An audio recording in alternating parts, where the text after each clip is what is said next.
आप घर से निकलते हैं ग्रोसरीज खरीदने के लिए और आपके सामने दो स्टोर्स आते हैं। एक स्टोर जिसका कोई लोगो नहीं, जिसकी कोई ब्रांडिंग नहीं और जिसका कोई बैनर भी नहीं और आपको कोई आइडिया नहीं इस स्टोर के अंदर क्या मिलेगा। और वहीं पर दूसरा स्टोर है जिसकी प्रॉपर ब्रांडिंग की हुई है, उसका एक लोगो है और उसके बैनर से आपको आइडिया हो जाता है कि इस स्टोर में आपको क्या मिलने वाला है। तो मैं 90% श्योर हूँ आप सेकंड वाला स्टोर चूज करेंगे। और यही सेम चीज़ आपकी लिंक्डइन प्रोफाइल पर भी होती है। जब कोई क्लाइंट आपकी लिंक्डइन प्रोफाइल विजिट करता है तो सबसे पहले वो आपका नाम और आपका फेस देखता है। और मैं प्रीटी श्योर हूँ आप काफ़ी खूबसूरत भी होंगे और आपका नाम भी प्यारा होगा। लेकिन जो दूसरी इंपॉर्टेंट चीज़ है वो है आपका लिंक्डइन बैनर। अगर आपने गूगल से कोई रैंडम पिक्चर डाउनलोड करके अपने बैनर में यूज़ की हो तो यार भूल जाए, कोई क्लाइंट आपको हायर करने वाला है। तो दोस्तों मेरा नाम है इमरान और आज की इस वीडियो में मैं आपको लिंक्डइन बैनर के बारे में कंप्लीट गाइड देने वाला हूँ। इस वीडियो में मैं आपको बताऊंगा कि कैसे लिंक्डइन बैनर की साइजिंग सेलेक्ट करनी है, गाइड्स कैसे सेलेक्ट करने हैं और कौन सी इंपॉर्टेंट चीज़ें हैं जो आपने लिंक्डइन बैनर में मेंशन करनी है।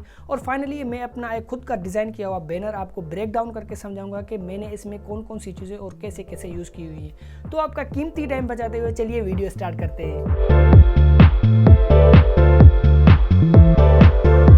वेलकम बैक दोस्तों। तो सबसे पहले सॉरी यार, एक वीडियो में काफ़ी टाइम बाद शूट कर रहा हूँ। ईद आ गई थी, कुछ काम आ गए थे, इसीलिए मैं कोई वीडियो शूट नहीं कर पाया, लेकिन मैं वापसी आ गया हूँ। तो मैंने यहाँ पर एक प्रेजेंटेशन बनाई हुई है जिसकी पीडीएफ लिंक मैं नीचे डिस्क्रिप्शन में दे दूंगा, आप वो डाउनलोड करके वो चेक कर सकते हैं। तो यहाँ पर जो सबसे पहली इंपॉर्टेंट चीज़ है वो है बैनर साइज। तो लिंक्डइन जो डिफॉल्ट बैनर साइजिंग बताता है वो है 1584 बाय 396, यानी कि 1584 विड्थ होगी और 396 उसकी लेंथ होगी। आपको लाजमी नहीं कि यही आपने फॉलो करना है, आपने सिर्फ इस रेशियो को फॉलो करना है 4:1 को, यानी कि आप इस रेशियो में कोई और साइज भी सेलेक्ट कर सकते हैं। मैं प्रेफर करूंगा आप हाई क्वालिटी के लिए 2400 बाय 600 वाली साइजिंग चूज करें ताकि आपके बैनर की क्वालिटी हाई रहे। लेकिन आपने इन दो चीज़ों का लाजिमी ख्याल रखना है। पहली कि आपके बैनर की फॉर्मेट जो हो वो JPEG या PNG हो और आपके बैनर की मैक्सिमम फाइल साइज 8 MB से ज़्यादा ना हो। तो दूसरी जो इंपॉर्टेंट चीज़ है वो है गाइड्स और सेफ जोन। तो सबसे पहले आप ये समझ लें कि गाइड्स और सेफ जोन है क्या और हम उसको क्यों यूज़ करते हैं। तो गाइड्स और सेफ जोन ये चीज़ होती है कि आप जो अपना कंटेंट अपने बैनर में यूज़ करें वो कहीं पर क्रॉप ना हो, वो हर यूज़र के लिए ईजिली क्लियरली अवेलेबल हो। यानी कि अगर कोई आपकी लिंक्डइन प्रोफाइल मोबाइल पर चेक कर रहा है या डेस्कटॉप पर चेक कर रहा है तो आपने जो कंटेंट यूज़ किया है वो दोनों में क्लियरली विजिबल हो, कहीं पर कट ना हो या कहीं पर क्रॉप ना हो। तो यहाँ पर जो सबसे पहले सेफ जोन है वो है मोबाइल और डेस्कटॉप व्यू के लिए। यानी कि अगर आप चेक करेंगे तो ये जो दो लाइन्स है इनके बीच जो ये कंटेंट आएगा वो मोबाइल पर क्लियरली विजिबल होगा, और अगर इन दो लाइन के जो बीच में कंटेंट आएगा वो डेस्कटॉप पर क्लियरली विजिबल होगा। यानी कि ये वाला एरिया जो यहाँ पर ये साइडों वाला ये मोबाइल पर नज़र नहीं आएगा और ये वाला जो एरिया है यहाँ पर ये वाला ये डेस्कटॉप पर नज़र नहीं आएगा।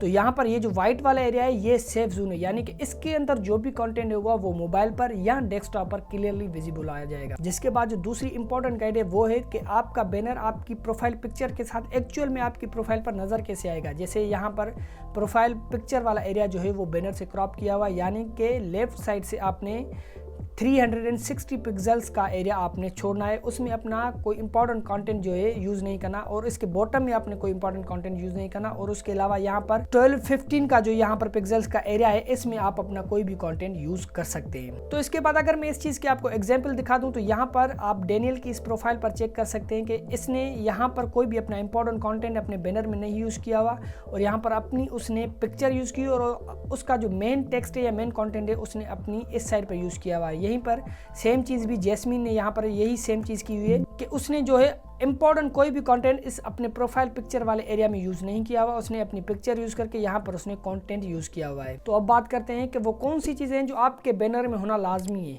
तो उनमें सबसे पहले जो चीज़ आती है वो है एक हेडलाइन होगी जिसमें आपने बताना है कि या तो आप क्या करते हैं या जो क्लाइंट है उसकी आप प्रॉब्लम कैसे सॉल्व करते हैं या आपने उनके पेन पॉइंट को हिट करना है। तो आपने एक हेडलाइन यूज़ करनी है। जैसे कि यहाँ पर अगर मैं जैस्मीन का आपको बैनर का एनालाइज करके दिखा दूँ तो यहाँ पर उसने ये यहाँ पर मेंशन किया हुआ है कि वो आपकी प्रॉब्लम कैसे सोल्व कर सकता है। जिसके बाद जो दूसरी इंपॉर्टेंट चीज़ है वो है ट्रस्ट बिल्डिंग, यानी कि आपने जिन प्रीवियस क्लाइंट्स के साथ या जिन कंपनीज के साथ काम किया हुआ है या जो काम किया हुआ है उसकी छोटी सी एक झलक या उनके लोगोज वगैरह आपने अपने बैनर में दिखाने ताकि एक ट्रस्ट बिल्ड हो कि आपने इनके साथ काम किया हुआ है। और इसके बाद जो तीसरी मोस्ट इंपॉर्टेंट चीज़ है वो है कॉल टू एक्शन, यानी आपने मेंशन करके बताना है कि जो ऑडियंस है, जो क्लाइंट है, जो आपकी प्रोफाइल विजिट कर रहा है उसको कौन से स्टेप्स लेने चाहिए कि आपसे वो सर्विस परचेज करे, या अगर आप उसको अपनी किसी वेबसाइट पर रीडायरेक्ट करना चाहते हैं या आपका कोई न्यूज़लेटर है आप उसको वो सब्सक्राइब करवाना चाहते हैं, तो वो कॉल टू एक्शन आपने लाजमी मेंशन करना है अपने बैनर में। जिसके बाद चौथी जो इंपॉर्टेंट चीज़ है वो है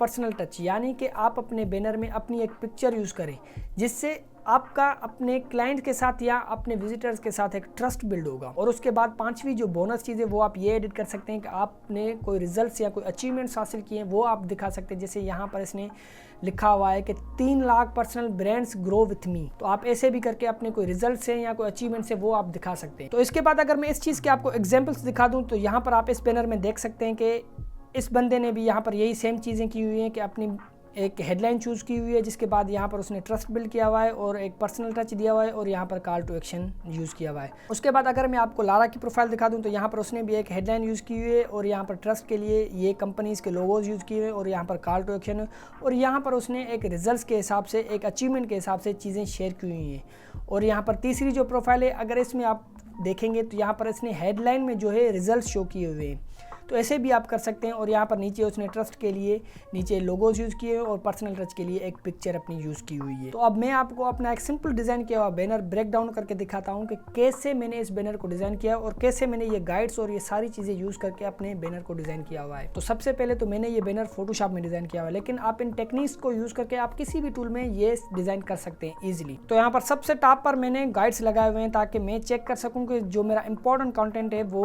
गाइड्स के अंदर है। तो यहाँ पर मेरा सारा कॉन्टेंट गाइड्स के अंदर और यहाँ पर जो ये कॉल टू एक्शन ये भी गाइड के अंदर है, लेकिन क्योंकि ये पिक्चर यहाँ पर इतनी एरिया में आएगी तो ये भी समझो कि गाइड के अंदर ही है।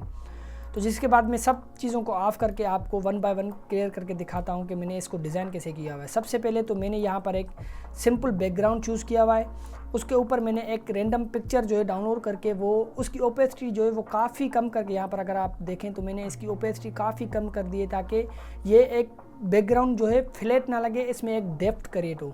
जिसके बाद मैंने यहाँ पर कुछ लाइटिंग यूज़ की है जो कि मैंने पिक्चर के लिए यूज़ की हुई है और थोड़ा शाइन करवाने के लिए बैनर को।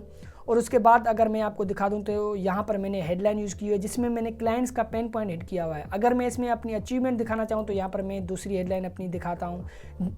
तो इस हेडलाइन में मैंने जो है एक अचीवमेंट शेयर की हुई है। इस हेडलाइन के बाद जो मैंने ट्रस्ट बिल्डिंग के लिए यहाँ पर जो क्लाइंट्स की पिक्चर्स, मतलब यहाँ कोई लोगोस आप यूज़ कर सकते हैं या किसी क्लाइंट्स की पिक्चर यूज़ कर सकते हैं। मैंने तो यहाँ पर रैंडम पिक्चर्स जो है वो यूज़ की हुई हैं। और जिसके बाद फाइनली मैंने यहाँ पर एक कॉल टू एक्शन यूज़ किया हुआ है जो कि है कि कोई भी अगर मुझे रीच आउट करना चाहे तो वो मुझे थंबनेल लिखकर मैसेज कर सकता है। तो मैं आइडिया कर लूँगा कि इसने मेरी प्रोफाइल जो है व्यू करके उसके बाद मुझे रीच आउट कर रहा है। तो ये एक थंबनेल डिज़ाइनर के लिए मैंने एक जो है अपना बैनर डिज़ाइन किया हुआ है। तो दोस्तों इन्हीं चीज़ों को ध्यान में रखते हुए आपने अपना लिंक्डइन बैनर डिज़ाइन करना है, चाहे वो आप कोई भी टूल यूज़ कर रहे हो, फोटोशॉप यूज़ कर रहे हो, फिग्मा यूज़ कर रहे हो, कैनवा यूज़ कर रहे हो, कोई भी टूल यूज़ कर रहे हो, लेकिन आपने इन चीज़ों का लाजमी ख्याल रखना है अपने बैनर में। तो दोस्तों मुझे उम्मीद है आपको ये वीडियो पसंद आई होगी और अगर यार ये वीडियो पसंद आई हो तो लाइक करके चैनल को सब्सक्राइब कर दें और बेल वाला आइकन को लाजमी दबा दें। तो मिलते हैं आपसे नेक्स्ट वीडियो में, तब तक के लिए take care and good bye.